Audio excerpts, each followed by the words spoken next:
Aux funérailles de ma fille de 5 ans, ma sœur a dit, peut-être que Dieu l'a prise parce qu'il a vu quel genre de mère elle avait. Les personnes en deuil ont acquiescé. Ma mère a ajouté, certains enfants sont mieux au paradis. J'ai juste tenu la main de mon fils. Puis il s'est levé et a dit, dois-je dire à tout le monde ce que tante Lisa a mis dans la boîte de jus de Sarah? Avant de commencer l'histoire, n'oubliez pas de laisser un like et de vous abonner à la chaîne pour voir plus d'histoires comme celle-ci. Ma fille de 5 ans, Gracie, reposait dans un cercueil blanc, entouré d'ours en peluche et de fleurs, lorsque ma sœur Diane s'est penchée vers le micro et a prononcé les mots qui allaient détruire notre famille à jamais. Le funérarium était bondé de gens qui prétendaient aimer ma petite fille. Ils étaient assis en rangées bien nettes, vêtus de noir, tenant des mouchoirs et des programmes avec le visage souriant de Gracie en couverture. Cette photo datait de son 5e anniversaire, il y a tout juste 2 mois. Il lui manquait une dent de devant et elle souriait à l'objectif, du gâteau au chocolat barbouillant sa joue. Je m'appelle Anna et j'étais assise au premier rang, essayant de me souvenir comment respirer. Mon fils Connor, âgé de 8 ans et trop jeune pour comprendre pourquoi sa sœur ne se réveillait pas, était blotti contre moi.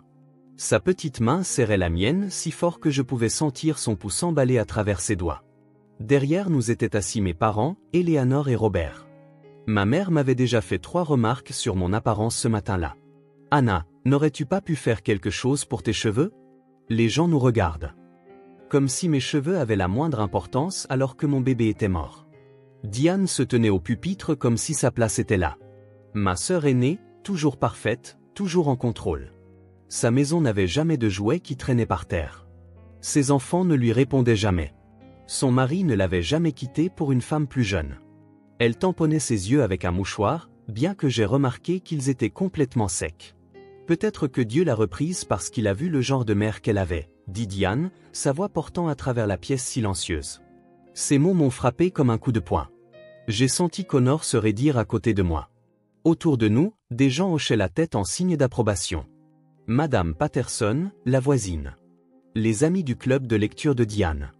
Les autres mères de l'école maternelle de Gracie qui chuchotaient toujours quand j'arrivais dans ma tenue d'hôpital, épuisée par une garde de nuit. Ma mère, Eleanor, se leva sans y être invitée et vint se placer à côté de Diane. Certains enfants sont mieux au paradis que dans des foyers brisés. Nous avons tous essayé d'aider, mais Anna était trop fière pour accepter qu'elle ne pouvait pas gérer la maternité seule. La pièce se mit à tourner. Ma fille était morte, allongée dans un cercueil décoré des papillons qu'elle aimait tant, et elles utilisaient ses funérailles pour me faire mon procès. Chacun de mes échecs qu'elles avaient pu imaginer était exposé au jugement de tous. La fois où j'étais en retard pour aller chercher Gracie à son cours de danse à cause d'un patient en état de choc. Les cupcakes achetés au magasin que j'avais apportés pour la vente de gâteaux de l'école, les chaussettes dépareillées qu'elle portait parfois parce que la lessive était la dernière de mes préoccupations après une garde de 12 heures.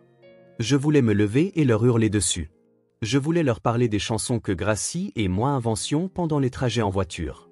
De la façon dont elle se blottissait sur mes genoux après un cauchemar, de comment elle disait « Maman, tu sens la sécurité ». Du jardin de papillons que nous avions planté ensemble, passant un samedi entier couverte de terre et de rire. Des livres que nous lisions chaque soir, peu importe ma fatigue, de la façon dont elle traçait les lettres de son nom que je lui avais appris à écrire, si fière quand elle les mettait toutes dans le bon ordre. Mais ma voix était restée bloquée dans ma gorge. Le chagrin et la rage se livraient bataille en moi, et je ne pouvais émettre un son. La main de Connor se resserra dans la mienne. Je le sentis trembler. Je pensais qu'il pleurait, mais quand j'ai baissé les yeux vers lui, son visage n'était pas triste. Il était en colère. Sa mâchoire était serrée de la même manière que lorsqu'il se faisait embêter par les plus grands à l'école. Il fixait Diane avec une expression que je n'avais jamais vue sur le visage de mon doux garçon. Puis, soudainement, sans crier gare, Connor se leva. Sa voix fendit le silence du funérarium comme une lame. « Est-ce que je devrais dire à tout le monde ce que tante Diane mettait dans la brique de jus de Gracie ?» Le silence qui suivit fut total. On aurait pu entendre une mouche voler.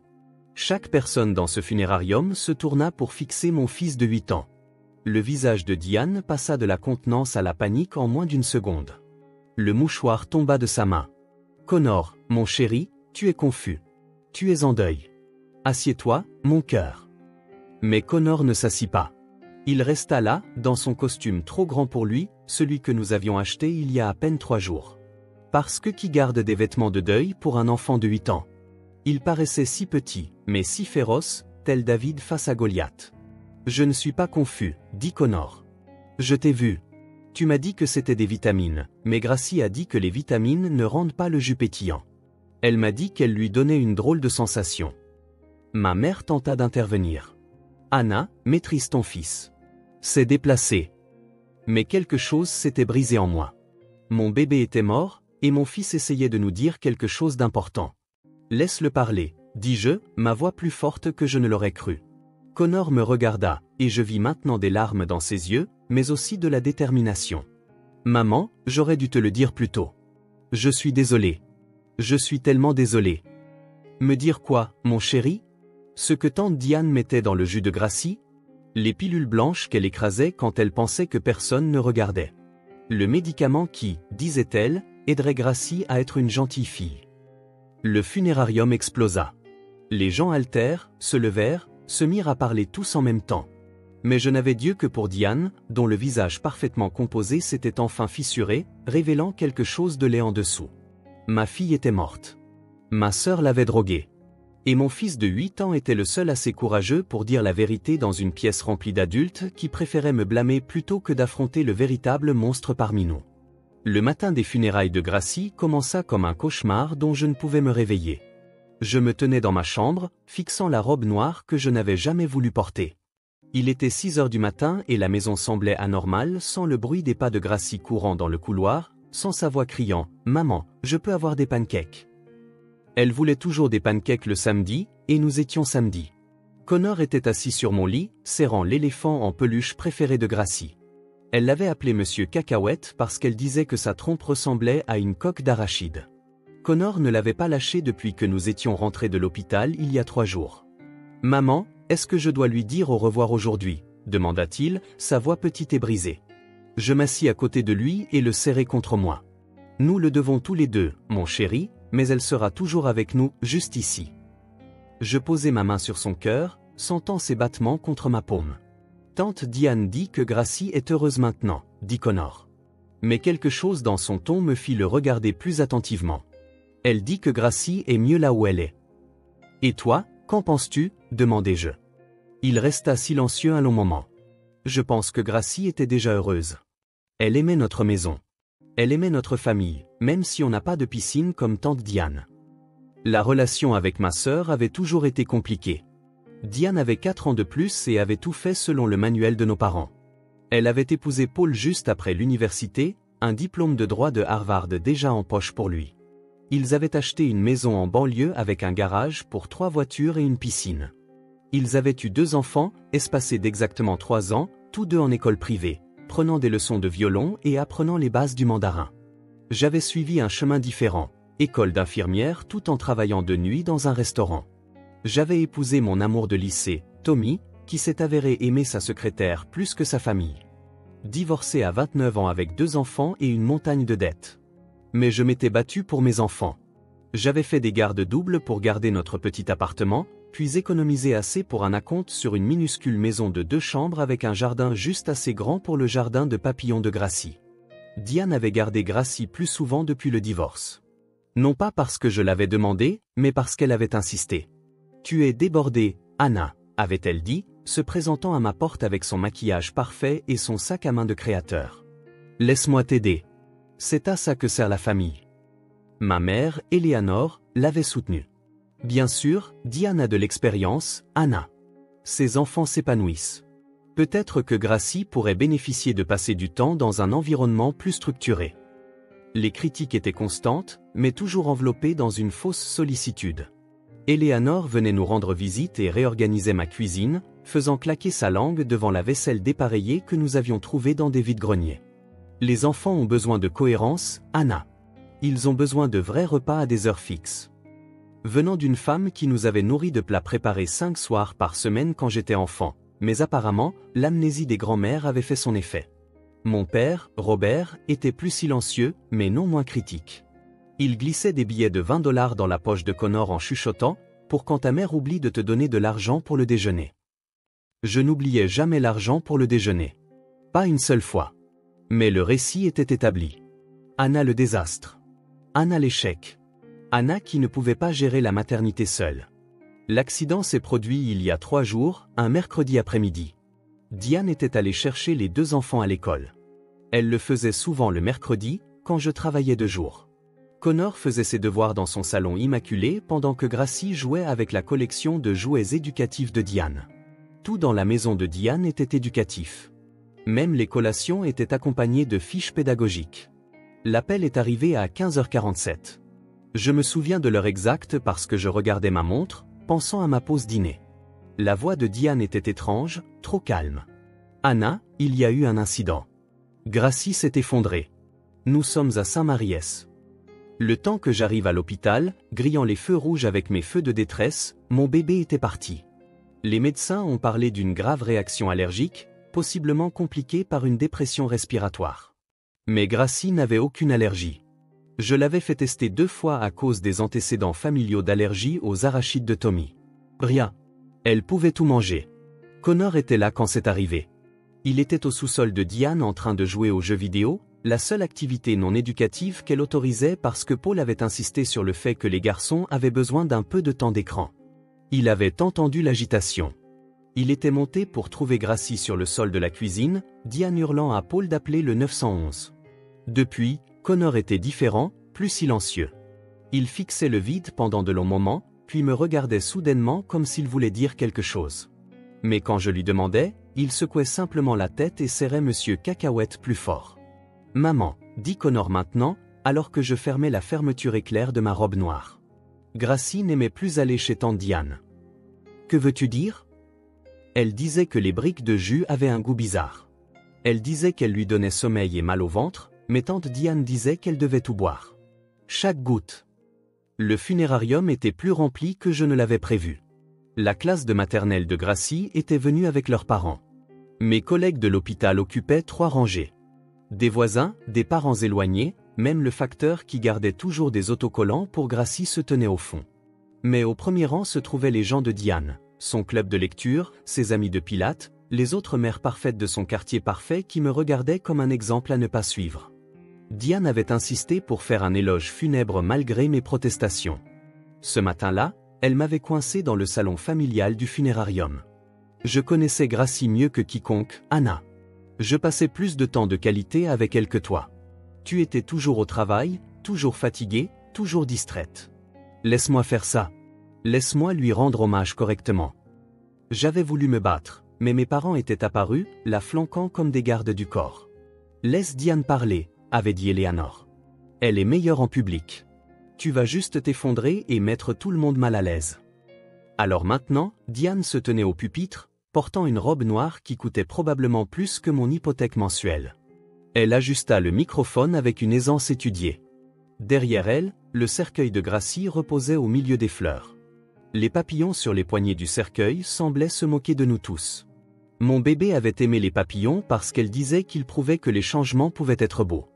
Comme quand tu passes de triste à heureuse, maman, m'avait-elle dit une fois après le divorce. Gracie était une enfant spéciale qui nécessitait des soins spéciaux, commença Diane, sa voix empreinte de cette fausse douceur qu'elle utilisait lorsqu'elle s'apprêtait à dire quelque chose de cruel. Elle était énergique, certains diraient hyperactive. Elle avait du mal avec les limites et la structure. Ce ne sont pas des critiques, simplement des observations de quelqu'un qui l'aimait assez pour la voir clairement. Mes mains se crispèrent sur mes genoux.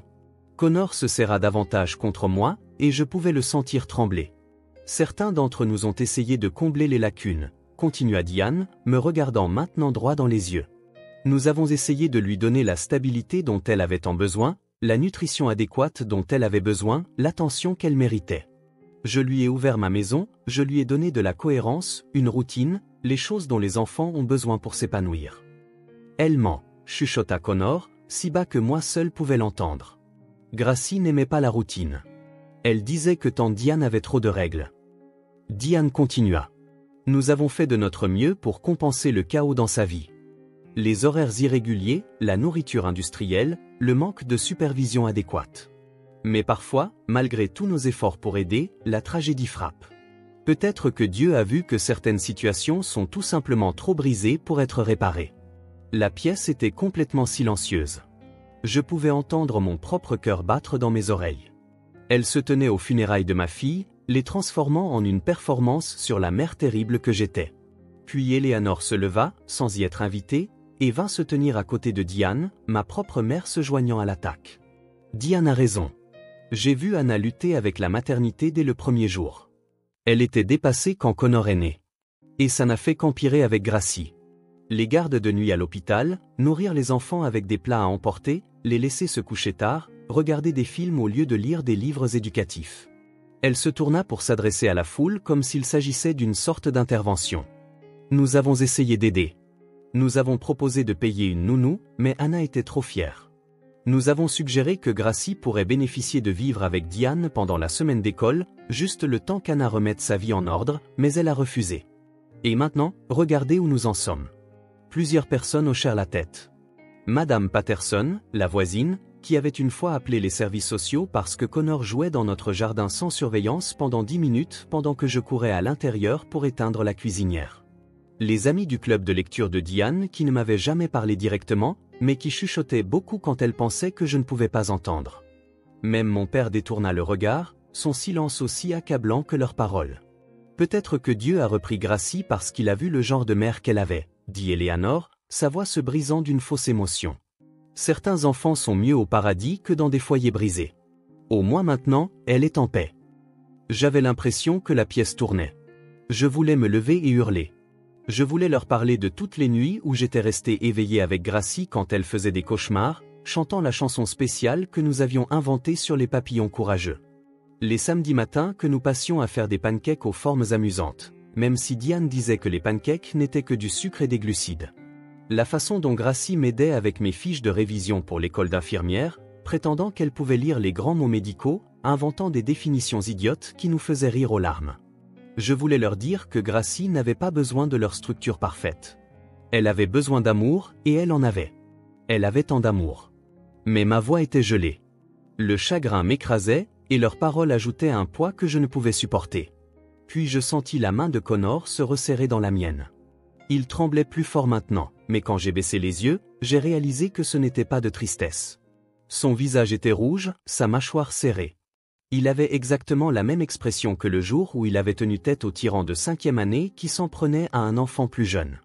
Sans crier gare, Connor se leva, retirant sa main de la mienne. Est-ce que je devrais dire à tout le monde ce que tante Diane mettait dans la brique de jus de Gracie? La voix de Connor résonna, claire et stable, à travers le funérarium. Le silence qui suivit fut absolu. Toutes les têtes se tournèrent pour fixer mon fils de 8 ans, debout dans son costume trop grand pour lui, les épaules carrées, faisant face à une salle pleine d'adultes. Le visage de Diane perdit toute couleur, le mouchoir dans sa main tomba au sol. « Connor, mon chéri, assieds-toi », dit-elle rapidement, sa voix trop aiguë. « Tu es confus, mon cœur. Tu es en deuil. » Les enfants ne comprennent pas toujours ce qu'ils voient. Mais Connor ne s'assit pas. Il fit un pas en avant, plus près de l'allée. « Je ne suis pas confus. Je t'ai vu. Tu as dit que c'était des vitamines, mais Gracie m'a dit que les vitamines ne rendent généralement pas les boissons pétillantes. Elle a dit qu'elle lui donnait une drôle de sensation sur la langue. » Ce garçon est évidemment traumatisé, intervint Eleanor, se dirigeant vers Connor. Anna, maîtrise ton fils. Ce n'est ni le moment ni l'endroit pour l'imagination débordante d'un enfant. Quelque chose a cédé en moi. Ils avaient passé les 20 dernières minutes à me détruire aux funérailles de ma fille, et maintenant ils voulaient faire taire mon fils. Je me suis levé, posant ma main sur l'épaule de Connor. Non, laissez-le parler. Connor, dis-nous ce que tu as vu. Connor leva les yeux vers moi, et je vis des larmes couler sur son visage, mais sa voix resta forte. Chaque fois que nous allions chez tante Diane, elle donnait à Gracie des briques de jus spéciales, différentes de celles de ses enfants. Elle les gardait dans une partie séparée du frigo, derrière le lait bio. Diane rit, mais le son était forcé et strident. C'étaient des boissons enrichies en vitamines. Anna ne lui donnait jamais les compléments alimentaires appropriés. Je m'assurais qu'elle recevait les nutriments dont elle avait besoin. Alors pourquoi t'assurais-tu toujours que Gracie les boive dans la cuisine pendant que tu la regardais? Demanda Connor. Et pourquoi lui disais-tu qu'elle ne pouvait pas avoir de goûter avant d'avoir fini chaque goutte? Et pourquoi as-tu caché la bouteille quand oncle Paul est entré? Paul, le mari de Diane, se leva de son siège au 2e rang. Son visage était confus, inquiet. Quelle bouteille? Diane, de quoi est-ce qu'il parle? Connor se tourna vers la foule. Mardi dernier, Quand maman a dû travailler tard, j'ai fini mes devoirs plus tôt. Je suis allé à la cuisine pour demander un goûter. Tante Diane était en train d'écraser des pilules blanches d'une bouteille de prescription. Elle les a mélangées dans la brique de jus de Gracie avec un petit entonnoir. Quand elle m'a vu, elle a dit que c'était des vitamines et m'a fait promettre de ne pas le dire à maman parce que maman ne comprendrait pas la nutrition adéquate. Ça suffit, cria Diane. Il invente des choses. Les enfants ont une imagination débordante quand ils sont en deuil. Mais Connor continua. Gracie n'aimait pas ces briques de jus. Elle m'a dit qu'elle lui donnait sommeil et mal au ventre. Parfois, elle pouvait à peine rester éveillée pour le dîner. Tante Diane disait qu'elle était juste fatiguée d'avoir joué, mais Gracie n'avait pas joué. Elle était assise sur le canapé pendant des heures, trop étourdie pour bouger. Le docteur Morrison, le pédiatre de Gracie, se leva de son siège au 5e rang. Connor, c'est très important. Est-ce que ta tante a donné autre chose à Gracie? Un autre médicament? Connor hocha la tête. Du Benadryl. Elle disait que c'était pour le nez qui coule de Gracie, mais Gracie n'avait pas le nez qui coule. Elle lui en donnait à chaque fois, juste avant la brique de jus. Le visage du médecin pâlit. Quel genre de pilule était-ce? Les blanches. As-tu vu la bouteille? L'étiquette disait Xanax. Je m'en souviens parce que ça ressemble à Xavier dans X-Men. Des halètements parcoururent le funérarium. Les gens se levaient maintenant, les voix s'élevaient. Paul fixait sa femme avec horreur. Tes anxiolytiques? Tu as donné ton Xanax à notre nièce? Juste de petites quantités, la contenance de Diane se brisa enfin complètement. Elle était si hyperactive chez moi. Toujours en train de courir, de faire du bruit, de casser des choses, de mettre le désordre. Elle ne pouvait pas rester assise 5 minutes. J'avais besoin qu'elle se calme. Tu as drogué ma fille? J'ai entendu ma propre voix, mais elle ne me ressemblait pas. Elle ressemblait à quelque chose de primal, de dangereux. Tu as drogué mon bébé de 5 ans parce qu'elle se comportait comme une enfant normale. C'était inoffensif, insista Diane, reculant du pupitre. Juste assez pour la garder gérable. D'autres mères le font tout le temps. Demandez à n'importe qui avec un enfant TDAH. La voix du docteur Morrison trancha le chaos. Le Xanax et le Benadryl combinés peuvent provoquer une grave dépression respiratoire chez les enfants.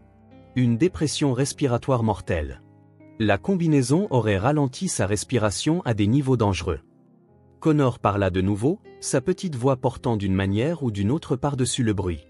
Le jour où Gracie est morte, tante Diane lui a donné 2 briques de jus. Elle a dit qu'une seule ne faisait pas effet assez vite. Elle était en colère parce que Gracie avait renversé une lampe en dansant. Elle a dit que Gracie devait apprendre les conséquences. Mon père Robert se leva soudainement, son visage plus sombre que je ne l'avais jamais vu. Diane. Qu'as-tu fait? J'aidais, hurla Diane. Anna ne pouvait pas la gérer. L'enfant était sauvage, indiscipliné. Quelqu'un devait intervenir. Quelqu'un devait la sauver de ce chaos. La sauver? Je me suis avancé vers ma sœur et plusieurs personnes se sont interposées. Tu l'as tuée. Tu as tué mon bébé parce qu'elle a dansé dans ta maison parfaite. Quelqu'un au fond était déjà au téléphone avec le 911.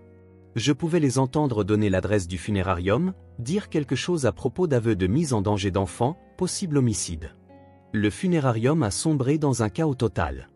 Les gens étaient debout, criaient, certains appelaient le 911, d'autres enregistraient avec leur téléphone. 2 policiers hors service venus présenter leurs condoléances se sont déplacés pour bloquer les sorties. Diane se tenait figée au pupitre, sa parfaite maîtrise d'elle-même finalement brisée en 1000 morceaux. Je demande à tout le monde de rester calme et de ne pas bouger, annonça l'agente Janet Mills. Elle avait travaillé avec moi à l'hôpital lors de plusieurs appels d'urgence. La police est en route. Personne ne part avant leur arrivée. Le docteur Morrison s'était frayé un chemin vers l'avant, le visage grave. Madame Campbell, s'adressa-t-il formellement à Diane. Je dois savoir exactement ce que vous avez donné à Gracie. Les dosages exacts. C'est maintenant une enquête médicale.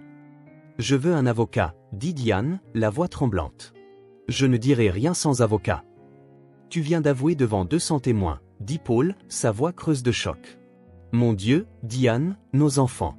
As-tu drogué nos enfants aussi? Diane se tourna vers lui. Nos enfants n'en ont pas besoin. Ils sont sages. Ils savent s'asseoir, se taire quand les adultes parlent. Gracie était différente. Elle était incontrôlable. Elle avait 5 ans, ai-je crié. Et cette fois, personne ne m'a retenu. C'était une petite fille de 5 ans parfaitement normale qui aimait danser, chanter et jouer. C'est ce que font les enfants. Connor tira sur ma robe. Maman, il y a plus. Sa voix était calme mais déterminée. J'ai pris des photos. La pièce redevint silencieuse. Même Diane cessa d'essayer de se défendre. Quelle photo, mon chéri? Je me suis agenouillé à sa hauteur. Il sortit son téléphone, l'ancien que je lui avais donné pour les urgences. Après avoir vu tante Diane avec les pilules, ça m'a paru bizarre. Alors, la fois suivante où nous y sommes allés, j'ai pris des photos des bouteilles quand elle est allée aux toilettes, et j'ai fait une vidéo d'elle mettant les pilules dans le jus de Gracie. L'agente Mills prit doucement le téléphone de Connor. En faisant défiler les images, son expression devint de plus en plus sombre. Connor, tu es un jeune homme très courageux et intelligent. Celles-ci sont datées d'il y a 2 semaines. Ça dure depuis un moment. 3 mois, dit Connor. Ça a commencé il y a 3 mois. C'est à ce moment-là que Gracie a commencé à dire qu'elle ne voulait plus aller chez tante Diane. Elle disait que les briques de jus étaient dégoûtantes et la rendaient malade. Eleanor s'effondra sur une chaise, sanglotant. Nous ne savions pas, Robert. Nous ne savions pas. Mais vous l'avez soutenu, dis-je en me tournant vers mes parents. Vous vous êtes tenus aux funérailles de ma fille et m'avez blâmé pendant que sa meurtrière faisait l'éloge funèbre. Vous avez dit qu'elle était mieux morte qu'avec moi comme mère. Nous pensions que nous aidions, dit Robert, la voix brisée. Nous pensions que Diane savait mieux. Elle semblait toujours tout maîtriser. Tout maîtriser? J'ai ri, mais il n'y avait aucun humour là-dedans. Elle a assassiné mon enfant parce que Gracie a renversé une lampe. Parce qu'elle a dansé. Parce qu'elle a ri trop fort. Parce qu'elle était vivante. La police est arrivée alors, 6 officiers entrant dans le funérarium. L'inspectrice principale, une femme nommée Sarah Chen, a immédiatement pris les choses en main. Je demande à tous ceux qui ont été témoins des aveux de rester. Nous allons prendre des dépositions. Pendant qu'il lisait ses droits à Diane, elle n'arrêtait pas de répéter « J'essayais d'aider ». Elle avait besoin de discipline. Anna ne pouvait pas la gérer. Je la sauvais. La sauver de quoi? Demanda l'inspectrice Chen. D'être une enfant. De devenir comme Anna, cracha Diane. Divorcée, en difficulté, travaillant à toute heure, tenant à peine le coup. Je donnais à Gracie une chance d'avoir une vie meilleure. Non, dit Connor, sa jeune voix tranchant à travers tout. Tu l'as tuée lentement parce qu'elle te rappelait que la vie n'est pas parfaite. Gracie était heureuse. Elle aimait maman. Elle aimait notre petite maison. Elle aimait notre famille exactement comme elle était. Il se dirigea vers le cercueil de Gracie, plaçant Monsieur Cacahuète à l'intérieur avec elle. Elle me disait que la maison de tante Diane ressemblait à un musée où on ne pouvait rien toucher. Elle disait que notre maison, c'était un vrai foyer. Elle disait que les câlins de maman valaient mieux que tous les jouets sophistiqués de tante Diane. Paul s'approcha de moi alors que la police emmenait Diane menottée. Anna, je te jure que je ne savais pas. Si j'avais même soupçonné que quelque chose comme ça se passait sous mon toit, je l'aurais arrêté immédiatement. Je le crus. Paul avait toujours été gentil, mais inconscient, trop absorbé par son travail pour voir ce que sa femme devenait. Tes enfants, Paul. Tu dois vérifier si elle les droguait aussi. Son visage devint blanc. Oh, mon Dieu, ils ont été si calmes dernièrement, si dociles. Je pensais qu'ils grandissaient, tout simplement. Le docteur Morrison s'avança. Amenez-les à l'hôpital immédiatement. Nous devons faire des analyses toxicologiques. Alors que le funérarium se vidait lentement, ne laissant que la famille et les enquêteurs, je me tenais près du cercueil de Gracie. Les funérailles étaient gâchées, mais d'une certaine manière, cela semblait approprié. De toute façon, Gracie n'aurait pas voulu d'une cérémonie formelle et silencieuse. Elle aurait voulu la vérité, même si elle venait avec le chaos. Connor se tenait à côté de moi. Maman, je suis désolé de ne pas te l'avoir dit plus tôt. J'avais peur que tante Diane dise que je mentais. Elle disait toujours que tu ne me croirais pas parce que tu étais trop stressé pour réfléchir clairement. Je le serrai contre moi. Tu as sauvé d'autres enfants aujourd'hui, Connor. Tu as été plus courageux que tous les adultes dans cette pièce. Gracie serait si fière de toi. 6 mois plus tard, Connor et moi étions dans le jardin de papillons de Gracie. Les monarques migraient, remplissant notre petit jardin d'ailes orange et noires. Nous avions agrandi le jardin après les funérailles, et les voisins avaient donné des plantes et des maisons à papillons. C'était devenu un projet de quartier, les enfants venant aider à arroser et regarder les chenilles se transformer. Diane purgeait une peine de 15 ans pour homicide involontaire. L'enquête a révélé qu'elle droguait Gracie depuis 3 mois, augmentant progressivement les doses. Ils ont trouvé un journal où elle documentait les améliorations comportementales de Gracie après chaque dose. Elle avait écrit des choses comme « beaucoup plus calme aujourd'hui après une double dose » et « a enfin pu rester assise pendant tout le dîner sans gigoter ». Les procureurs ont dit que cela montrait une préméditation, qu'elle savait exactement ce qu'elle faisait. Paul avait divorcé immédiatement et avait déménagé ses enfants hors de l'État pour vivre avec ses parents. Les rapports toxicologiques ont montré que les 2 enfants avaient aussi des traces de Xanax dans leur système. Ils suivaient maintenant une thérapie, réapprenant à être des enfants, apprenant qu'il était normal de rire fort et de faire des dégâts. « Maman », dit Connor, regardant un monarque se poser sur les échinacées pourpres que Gracie avait choisis au printemps dernier. « Tu penses que Gracie sait que j'ai sauvé d'autres enfants ? » « Je pense qu'elle sait que tu es le meilleur grand frère que l'on puisse avoir, dit Jean le serrant contre moi. Mes parents avaient essayé de se réconcilier, envoyant des lettres, des cartes, des fleurs chaque semaine. Eleanor écrivait de longues excuses sur son aveuglement, sur combien elle était désolée pour les choses qu'elle avait dites aux funérailles. La semaine dernière, elle avait envoyé un chèque de 50 000 $ avec une note qui disait « Pour les études de Connor. J'ai failli avec Gracie. Je ne faillirai pas avec lui. Je ne l'avais pas encore encaissé. Peut-être que je le ferai un jour, pour le bien de Connor. » Mais le pardon était plus difficile que le pardon. Chaque fois que j'y pensais, je me souvenais d'Eleanor debout à ce pupitre, disant que ma fille était mieux morte qu'avec moi comme mère. Robert était venu une fois, seul. Il s'était tenu à notre porte, l'air plus vieux que je ne l'avais jamais vu. « J'aurais dû vous protéger tous les deux, » avait-il dit. Un père devrait protéger ses enfants. Tous ses enfants. Je t'ai laissé tomber et j'ai laissé tomber Gracie. Je l'avais laissé voir Connor pendant 1 heure. Des petits pas. La vérité sur la mort de Gracie s'était répandue dans notre communauté comme une traînée de poudre.